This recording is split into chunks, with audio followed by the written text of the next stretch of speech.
Hello everyone, I am Dr. Bindu Malviya, Professor, Tirthankar Mahavir University, Muradabad. Today we are going to watch a video which is based on what are the various government procedures which need to be complied for starting up of a business. So in the earlier lectures, in the earlier session, I have discussed what are the various legal procedures to be followed. Today I will be showing you a video for a better understanding, and hope you will enjoy this video. So let us have a glance of this particular video.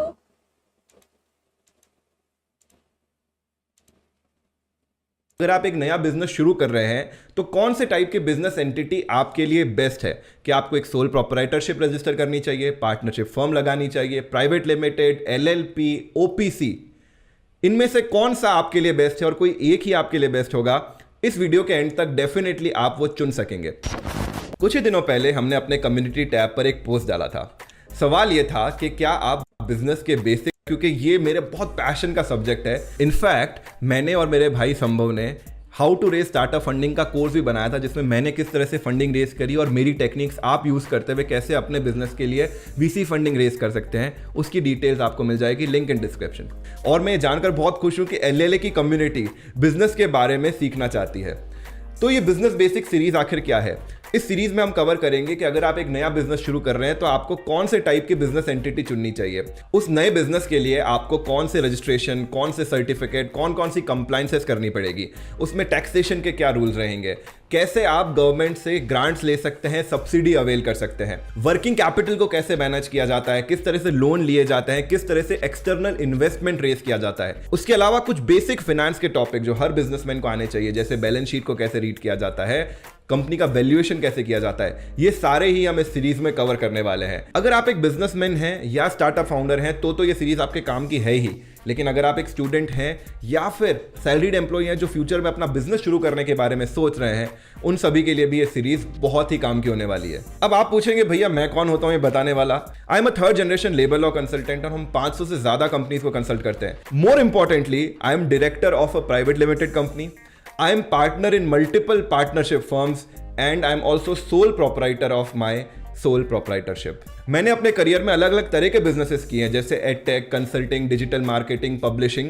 तो मैं अपना personal experience भी आपके साथ share करूंगा। इसके अलावा जो आपको पता ही है, एलएलए की टीम आपके साथ अपनी कंप्लीट डीप रिसर्च, जो प्रैक्टिकल नॉलेज है वो आपके लिए लेकर आती है। उसके अलावा इस सीरीज में आपके लिए हम लेके आएंगे बहुत सारे एक्सपर्ट्स भी जो कॉम्प्लेक्स टॉपिक्स को आपको सिंप्लीफाई करके बताएंगे। तो चलिए शुभारंभ करते हैं बिजनेस बेसिक सीरीज एपिसोड 1।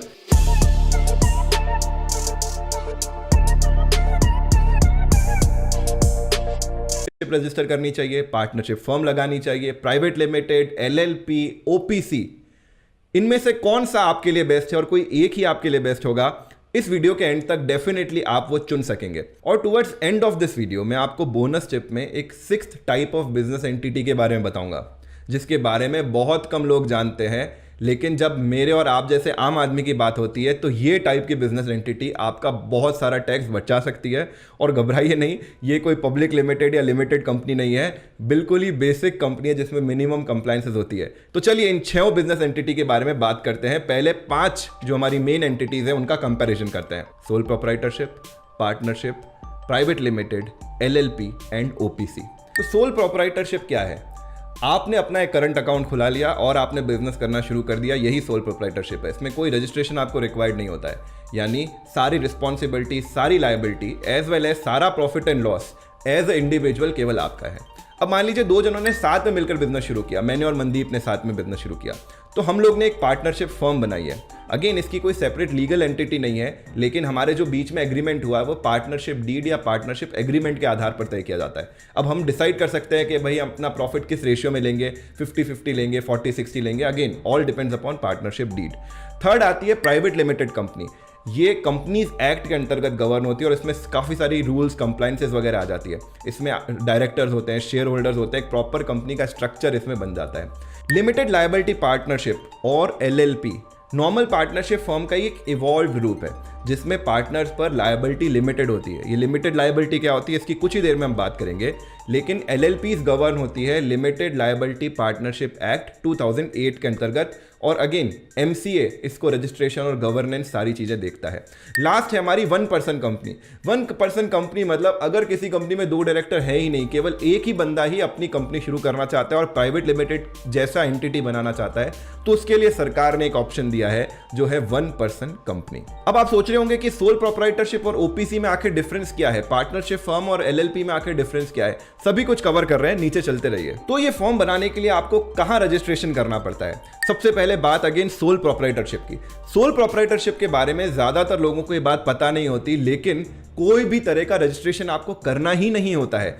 अगर आप एक इंडिविजुअल हैं तो आपकी सोल प्रोप्राइटरशिप एक तरह से समझिए बनी हुई है। जब भी आपको कोई बिजनेस शुरू करना है तो कोई भी गवर्नमेंट का सर्टिफिकेट ले लीजिए। For example shop and establishment का सर्टिफिकेट ले सकते हैं या GST का सर्टिफिकेट ले सकते हैं, जिसको यूज करते हुए आप बैंक में अपना करंट अकाउंट खुला पाएंगे और अपने नाम से खुला पाएंगे। अभी मेरा नाम ऋषभ जैन है, लेकिन मैं अपनी फर्म खोलना चाहता हूं मान लीजिए विटबॉक्स मीडिया के नाम से, तो मैंने विटबॉक्स मीडिया के नाम से एक शॉप एंड एस्टेब्लिशमेंट का सर्टिफिकेट लिया, बैंक में गया और वो विटबॉक्स मीडिया नाम से मेरा एक करंट अकाउंट खोल के दे देंगे। पार्टनरशिप फॉर्म के लिए थोड़ा सा कॉम्प्लेक्स प्रोसेस है। इसके लिए आपको एक पार्टनरशिप डीड बनानी पड़ती है। पार्टनरशिप भी 2 तरह की हो सकती है, रजिस्टर्ड और अनरजिस्टर्ड। इसके लिए सबसे बेसिक जो रिक्वायरमेंट है वो है पार्टनरशिप डीड या एग्रीमेंट की। एग्रीमेंट मतलब आप और आपके पार्टनर के बीच में एक एग्रीमेंट हुआ है कि हम इस तरह से बिजनेस करेंगे, इस तरह से उसका प्रॉफिट का डिस्ट्रीब्यूशन करेंगे, एटसेट्रा। अब कोई इंडिविजुअल चाहते हैं तो अपनी पार्टनरशिप फर्म को रजिस्टर्ड भी करवा सकते हैं। ये रजिस्ट्रेशन कराना तब मैंडेटरी है जब वो अपनी कंपनी में इमूवेबल एसेट्स लेना चाहते हैं। मान लीजिए कोई वेयर हाउस खरीदना है या कोई जमीन खरीदनी है, तब तो फर्म रजिस्टर्ड करानी ही पड़ेगी। लेकिन 90% फर्म्स पार्टनरशिप की अनरजिस्टर्ड चलती है और सिर्फ एग्रीमेंट या डीड के रूल्स के आधार पर वो ओवरऑल गवर्न की जाती है। बची हुई तीनों कंपनियां, चाहे वो प्राइवेट लिमिटेड हो, LLP हो या फिर OPC हो, उन तीनों का रजिस्ट्रेशन होता है ministry of corporate affairs MCA की वेबसाइट पर। अब बहुत इंपॉर्टेंट चीज की बात करते हैं, इन बिजनेस एंटिटीज का नाम कैसे रखा जाता है। तो प्रोप्राइटरशिप फॉर्म के लिए नाम के लिए कोई रूल्स एंड रेगुलेशन नहीं है। आप मन आए जो अपनी कंपनी का नाम रख सकते हैं। ऑब्वियसली उसमें प्राइवेट लिमिटेड, LLP ऐसे शब्दों का यूज नहीं कर सकते। और कोई ट्रेडमार्क शब्द, जैसे मान लीजिए आपने अपनी दुकान का नाम रख दिया रिलायंस इंडस्ट्रीज, तो वो भी नहीं चलेगा, नहीं तो आपके ऊपर ट्रेडमार्क का वायलेशन का नोटिस आ जाएगा। तो आप नाम रख सकते हैं। फॉर एग्जाम्पल मुझे रखना है Rishabh and sons, Rishabh and company, मैं अपनी कंपनी का नाम वो रख सकता हूं। अब बात करते हैं पार्टनरशिप फर्म की। अगेन पार्टनरशिप फर्म में भी जो भी नाम आपको पसंद आए वो रख सकते हैं। For example RM associate, Rishabh Bandeep and company etcetera. Private limited के नाम पे आपको थोड़ा सा ध्यान देना होगा।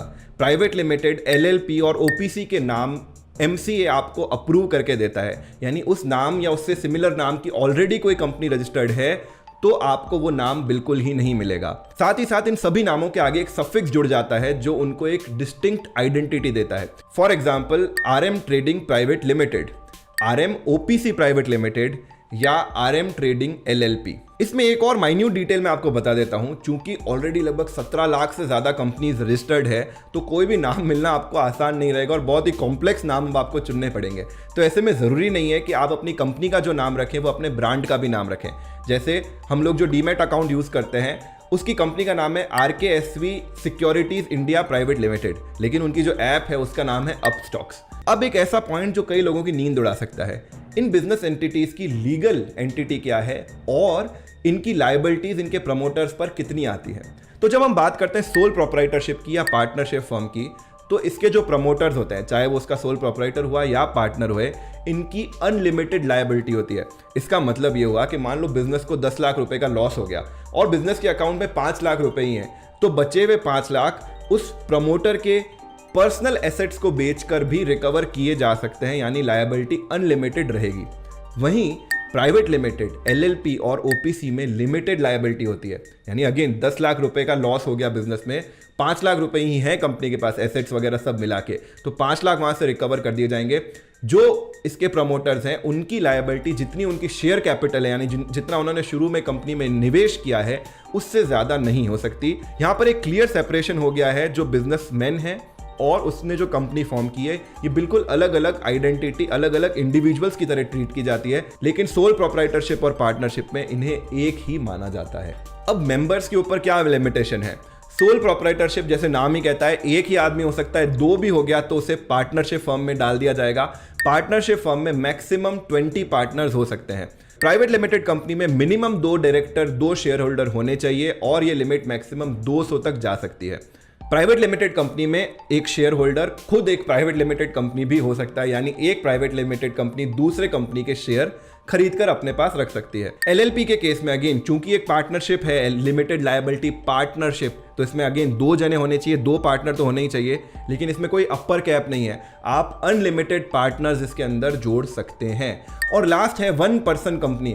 जब नाम ही है 1 पर्सन कंपनी तो इसके लिए हमें 2 लोग चाहिए। 2 लोग क्यों चाहिए? क्योंकि एक तो डायरेक्टर होगा वो चाहिए, लेकिन उसे एक डायरेक्टर को नॉमिनेट भी करके रखना होगा। मान लीजिए इस डायरेक्टर को कुछ हो गया तो वो बंदा या वो बंदी इस कंपनी के डायरेक्टर बन जाएंगे। इससे पहले कि हम आगे बढ़ें और ये समझें कि इसमें टैक्सेशन कैसे होता है, कौन सी बिजनेस एंटिटी कौन से बिजनेस टाइप के लिए सबसे बेस्ट है, मैं आपको बताना चाहता हूं कि कंपनी जब भी आप बनाते हैं, कोई भी फर्म बनाते हैं, कोई भी बिजनेस बनाते हैं, तो फर्म बनाने के बाद प्रोबेबली सेकंड काम आप करते हैं एम्प्लॉयज को हायर करते हैं, इंटर्न्स को हायर करते हैं। और जब आप इन एम्प्लॉयज और इंटर्न्स को हायर करेंगे तो डे 1 से ध्यान रखिए कि आप इनकी अटेंडेंस को प्रॉपर तरीके से मैनेज करते हुए चलें, ताकि लॉन्ग टर्म में आपको कोई कंप्लायंसेस का हैसल ना हो।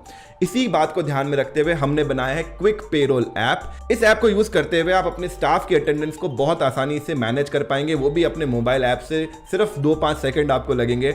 और मजे की बात, ये ऐप कंप्लीटली फ्री है। इस ऐप का लिंक आपको नीचे डिस्क्रिप्शन में मिल जाएगा। 1 मिनट वीडियो पॉज करके चाहे तो डाउनलोड लगा दीजिए, वीडियो खत्म होगा उससे पहले आपकी ऐप इंस्टॉल भी हो चुकी होगी। और इसमें एक खास बात और जो ये वीडियो देख रहे हैं उनको मैं बताना चाहता हूं, इसमें ऊपर एक हेल्प बटन है, यहां पे क्लिक करके आप सीधे व्हाट्सएप से एलएलए टीम के साथ मेरे साथ चैट कर सकते हैं। आपकी कोई जो भी इनकम होती है वो आपकी इनकम में ऐड हो जाएगी और आपको अपने पैन के अगेंस्ट ही टैक्स देना है। बाकी सारे ही केसेस में पैन कार्ड अलग रहेगा और उस पर आपको टैक्स देना पड़ेगा जो 30% है सभी में। हाँ, प्राइवेट लिमिटेड और ओपीसी के केस में कुछ कंडीशंस में ये टैक्स कम हो जाता है 25% और इवन उससे भी कम, लेकिन वो हर कंडीशन में नहीं है, कुछ लिमिटेड कंडीशंस में है, जिसकी बात हम आने वाले एपिसोड्स में करेंगे। अब सबसे इंपॉर्टेंट पार्ट पर आते हैं कि भैया ये इतने सारी चीजें तो आपने बता दी, कौन से बिजनेसेस के लिए हमको कौन सी एंटिटी चुननी चाहिए। तो सोल प्रोप्राइटरशिप फर्म उन लोगों के लिए बेस्ट है जो ज्यादा कंप्लायंसेस के हैसल में नहीं पड़ना चाहते। इसमें आपको केवल एक ही रिटर्न भरनी है जो आप एनीवेज भर रहे थे, वो आपका इनकम टैक्स रिटर्न। वो भी अगर आपका जो टर्नओवर है वो 20 लाख से नीचे का है तो जीएसटी वगैरह किसी भी चीज की आपको इसमें जरूरत ही नहीं होगी। तो अगर आपका बिजनेस लो रिस्क है, इसमें आपको कोई एक्सटर्नल लोन वगैरह नहीं लेना है, आप अनऑर्गेनाइज तरीके से अपना बिजनेस चला रहे हो, एक धंधा है, अपने घर पे काम कर रहे हो, ज़्यादा पढ़े लिखे नहीं हो, उन सारे ही केसेस में सोल प्रोप्राइटरशिप फर्म के साथ जाइए। एग्जांपल देता हूं, अगर आपकी कोई किराना की दुकान है, आप ट्रेडिंग कर रहे हो, आप घर से कोई काम कर रहे हो, ई कॉमर्स पर रीसेलर हो, आपका कोई क्लिनिक है, या चाहे आप कोई कंसल्टेंसी रन कर रहे हो, फॉर एग्जाम्पल लेबर लॉ की कंसल्टेंसी रन कर रहे हो, ऐसी किसी भी चीज़ में जिसमें आपको बहुत ज़्यादा इन्वेस्टमेंट नहीं लगाना पड़ रहा है, आपके दिमाग से काम हो रहा है, या फिर आप अपने छोटे मोटे घर पे मैन्युफैक्चरिंग करके चीज़ें चला रहे हो, उन सभी केसेस में आपको सोल प्रोप्राइटरशिप बेस्ट रहेगी। पार्टनरशिप फर्म में भी वही सारे बिजनेसेस एनरोल होने चाहिए जो प्रोप्राइटरशिप में एनरोल हो रहे हैं, लेकिन पार्टनरशिप में 2 और तरीके के आपको बिजनेसेस देखने को मिलेंगे जो मैं रिकमेंड कर रहा हूं आपको। फॉर एग्जाम्पल, आप एक कोई स्टार्टअप शुरू करना चाहते हो और बड़े विजन के साथ शुरू करना चाहते हैं, लेकिन अभी अभी आपको अपना को फाउंडर मिला है, अभी आप बिजनेस मॉडल को थोड़ा ट्राई कर रहे हैं। स्टार्टअप में एक वर्ड आता है मिनिमम वायबल प्रोडक्ट, MVP बना रहे हैं अभी आप अपना छोटा मोटा इन्वेस्टमेंट करके, तो आप पार्टनरशिप फर्म के साथ स्टार्ट कर सकते हैं। मेरा भी जो पहला बिजनेस था उसमें हमने बिजनेस मॉडल को टेस्ट करने के लिए, मेरे को फाउंडर के साथ कंपैटिबिलिटी टेस्ट करने के लिए हमने एक पार्टनरशिप फर्म बनाई। कुछ महीने उसमें काम किया, फिर लगा कि हाँ भाई बिजनेस समझ आ रहा है, अब इसको ग्रो करना है, इन्वेस्टमेंट रेज करना है, तो हमने प्राइवेट लिमिटेड कंपनी बना दी। कई लोग ऐसे होते हैं जो थोड़े महीने बिजनेस करके समझ आया कि यार ये नहीं अपने कप ऑफ टी है, या ये बिजनेस नहीं समझ आ रहा है, तो ये फर्म बनाना भी आसान है और इसे डिसॉल्व करना भी आसान है।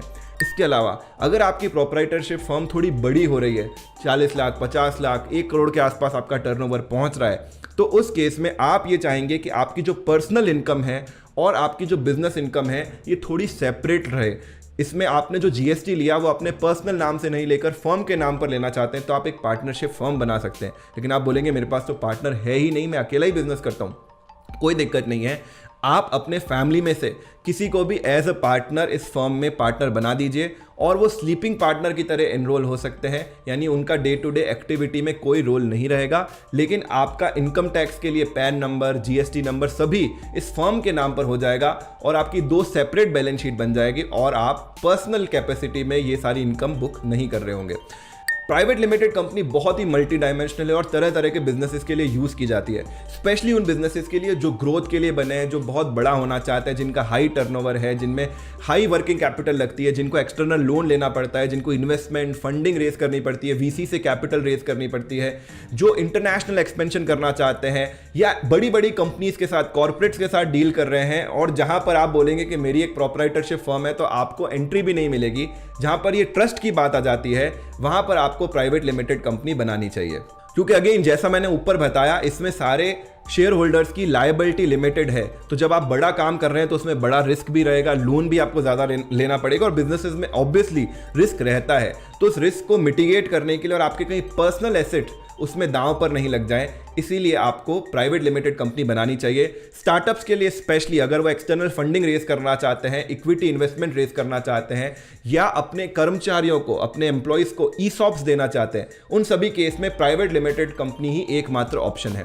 प्राइवेट लिमिटेड के एग्जांपल, जैसे आपको कोई मैन्युफैक्चरिंग या फैक्ट्री प्लांट कुछ ओपन करना है, कोई फाइनेंशियल सर्विसेज जहां पे आपको ट्रस्ट बहुत ज़रूरी है लोगों का जीतना, ई कॉमर्स की कोई वेबसाइट आपको बनानी है, कंस्ट्रक्शन का कोई बिल्डर, कंस्ट्रक्शन का बड़ा काम आपको लेना है, या फिर आपका स्टार्टअप है जो अब MVP क्रॉस कर चुका है और अब आप उसको ग्रो करना चाहते हो, इन सभी केसेस में प्राइवेट लिमिटेड कंपनी आपके लिए बेस्ट है। तो LLP आप जो देखेंगे वो देखेंगे ज़्यादातर CA, लॉ या मैनेजमेंट फर्म जिसमें बहुत सारे पार्टनर्स होते हैं, वहां पर LLP बनाई जाती है। इसके अलावा मैन पावर सप्लाईज में, सेल्स एंड प्रमोशन में, डिजिटल मार्केटिंग में जो बड़ी कंपनियां हैं, जहां अगेन कोई बड़ा कैपिटल इन्वेस्टमेंट नहीं है, लेकिन हाँ कंपनीज अब बड़ी हो चुकी है, वहां पर LLP आप बना सकते हैं। लास्ट जो OPC है, OPC एक तरह से ये समझिए कि प्रमोटर अपने बिजनेस को बड़ा करना चाहता है, उसके लिए लोन वगैरह भी चाहिए उसको, लेकिन वो रिस्क अपनी पर्सनल बहुत ज़्यादा लेना नहीं चाहता है। तो जो प्रमोटर अपनी लायबिलिटी को लिमिटेड रखना चाहता है, साथ ही साथ 100% कंट्रोल अपने पास रखना चाहता है, वो OPC फॉर्म करें। OPC के लिए एक बात ध्यान रखिए दोस्तों, आपकी पेड अप कैपिटल अगर 50 लाख से ज़्यादा है या आपका एनुअल टर्नओवर 3 साल तक लगातार 2 करोड़ क्रॉस कर रहा है, तो आपको OPC को प्राइवेट लिमिटेड में कन्वर्ट करना ही पड़ेगा। यानी बहुत छोटी रेंज में OPC आपकी काम कर सकती है। OPC के लिए बेस्ट एग्जांपल्स है, फॉर एग्जांपल आप कोई रेस्टोरेंट खोलना चाहते हैं, कोई शोरूम खोलना चाहते हैं जिसमें 50 लाख से 1 करोड़ तक के इन्वेस्टमेंट आप कर रहे हैं, या फिर कोई फ्रेंचाइज देना चाहते हैं, इन सभी केसेस में OPC आप फॉर्म कर सकते हैं। तो ओवरऑल आपने ये स्ट्रक्चर समझ लिया। अब सिर्फ एक कंपैरिजन के लिए जान लेते हैं, क्योंकि इनकी बात हम और भी आगे डिटेल में करेंगे। कंप्लायंसेस प्रोप्राइटरशिप की और पार्टनरशिप फर्म की काफ़ी कम रहती है। प्राइवेट लिमिटेड में सबसे ज़्यादा कंप्लायंसेस आपको करनी पड़ती है, और LLP या फिर OPC में मॉडरेट कंप्लायंसेस रहती है। इसके अलावा इन बिजनेस एंटिटीज़ को रजिस्ट्रेशन कराने के लिए और एनुअल जो इसका खर्चा है सारे रिटर्न्स वगैरह करने के लिए, वो भी प्रोप्राइटरशिप और पार्टनरशिप फर्म में सबसे कम रहेगा, प्राइवेट लिमिटेड में सबसे ज़्यादा रहेगा। तो अभी मुझे याद है कि आपको मुझे अभी बोनस टिप बतानी है, लेकिन बोनस टिप बताने से पहले 1 मिनट वीडियो को पॉज करिए और बताइए, अब इन सारी ही बिजनेस एंटिटीज पर हम एक एक डिटेल्ड वीडियो बनाएंगे, जिसमें हम आपको बताएंगे इनके कंप्लायंसेस, इनके registration, rules and regulation, tax के बारे में, किस पे कितना टैक्स लगता है, सभी कुछ। तो तुरंत मुझे नीचे कमेंट में बताइए कि सबसे पहले आप वीडियो किस पर फैमिली की, ये HUF आखिर क्या है। तो मान लीजिए एक फैमिली में मिस्टर शर्मा है, उनकी वाइफ है, उनका एक सन है, एक डॉटर है, जो सभी मिलकर एक फैमिली बिजनेस, मान लीजिए कोई एक शोरूम चलाते हैं, और शोरूम में सभी अपना अपना कंट्रीब्यूशन देते हैं। तो ऐसे में ये इनकम, पहली बात तो सिर्फ मिस्टर शर्मा के अकाउंट में ऐड करना थोड़ा सा अनफेयर हो जाता है। फैमिली बोलेगी अरे यार ये क्या बात हुई पापा, हम भी काम करते हैं, आप हमको तो कुछ इनकम दे नहीं रहे हो। तो ऐसे में कोई भी हिंदू फैमिली अपनी एक एंटिटी क्रिएट कर सकती है जिसे बोलते हैं HUF। और अगेन इसका कोई रजिस्ट्रेशन की ज़रूरत नहीं है। हाँ, आप एक डीड ज़रूर लिख सकते हैं, लेकिन इसमें कोई रजिस्ट्रेशन की आपको ज़रूरत नहीं होती है। इसमें मज़े की बात यह है कि उस फैमिली में तो अभी 4 ही लोग हैं, मिस्टर शर्मा, उनकी वाइफ और 2 बच्चे, लेकिन फॉर टैक्स पर्सपेक्टिव HUF को भी एक सेपरेट एंटिटी माना जाएगा। इसका मतलब ये हुआ कि HUF को भी वही रिबेट्स मिलेगी जो एक इंडिविजुअल आम आदमी को मिलती है, यानी पहले 2.5 लाख तक उस पर भी कोई टैक्स नहीं लगेगा, वो भी 80C का डिडक्शंस वगैरह ले पाएगा। इसके अलावा HUF में जो भी बिजनेस इनकम होती है उसमें से आप अपने फैमिली को, मान लीजिए एज मिस्टर शर्मा आप काम कर रहे हो, तो आप उसमें सैलरी ले सकते हो, अपनी वाइफ को सैलरी दे सकते हो, बच्चों अगर आपके 18 साल से ऊपर हो चुके हैं तो बच्चों को भी आप उसमें जोड़ के उनको सैलरी दे सकते हो, उनके एक्सपेंसेस वगैरह डिडक्ट कर सकते हो, और फाइनली प्रॉफिट पर आपको टैक्स देना है। तो एक तरीके से अगर मान लीजिए आप 30% टैक्स स्लैब में आ रहे हैं और आपने एक HUF एंटिटी अलग से क्रिएट कर रखी है, तो आप काफ़ी सारा टैक्स सालाना बचा पाएंगे। एक इसमें ड्रॉबैक ये है कि HUF एंटिटी केवल हिंदू, सिख, जैन और बुद्धिस्ट यही लोग क्रिएट कर सकते हैं। सैडली मुस्लिम्स, पारसी या बाकी रिलीजन्स के लिए ये HUF का कंसेप्ट अवेलेबल नहीं है। Reason I don't know but है ऐसा। तो बाय द वे हमने अपनी first app for businesses launch कर दी है, क्विक पेरोल नाम है। Dear students, hope you have enjoyed this video and you must have got the various insights of the various government compliances, and definitely I hope that this will help you in taking decision for establishing a new entrepreneurship venture, and this might be very helpful for all of you. So with this I would like to end here. Thank you very much for your patience listening. Have a good day.